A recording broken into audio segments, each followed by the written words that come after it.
A lot of Nigerians would love to go to Canada, and this is because it is easier to become a permanent resident in Canada compared to a lot of study destinations. Study routes are shown to be one of the easiest entry into Canada. In this video, I'm going to walk you through all the documents you'll be needing to apply for a Canadian study visa. Get your pen and papers.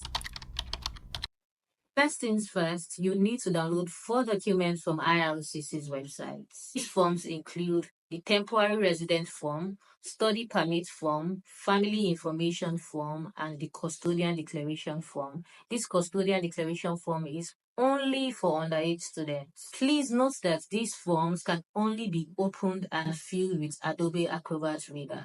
Next document you'll be needing are the documents given to you by the university. These documents include your offer letter, your provincial attestation letter, letter of acceptance or study permit, and your tuition receipt. This is if you've paid tuition. Next are your personal information, and these include your IELTS or WAEC or TOEFL, any English proficiency you've written. Next is your personal statement. If you need help with your personal statement, you can send me an email. One of the most important documents that you need and you need to pay attention to is your proof of funds. I'm going to categorize it into 2.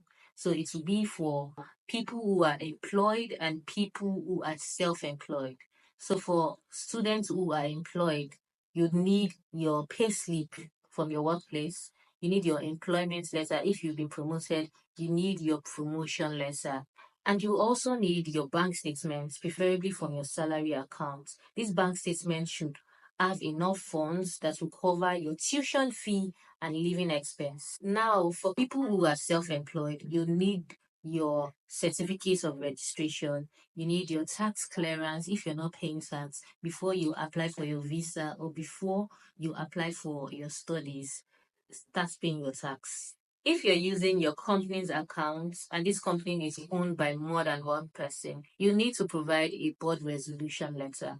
This is a letter that just simply says that everybody that owns the company approves you using the accounts. I'll advise that you write a financial explanation letter. This letter should just explain your source of funds, every lump sum in your bank statement, explain it to the T. Other additional documents for your proof of funds include your shares, treasury bills, fixed deposits, landed properties. For your landed properties, get your deed of assignment or deed of conveyance. Those are the accepted documents. In Canada, they would want to know your medical status. So there are approved clinics where you can do your medicals.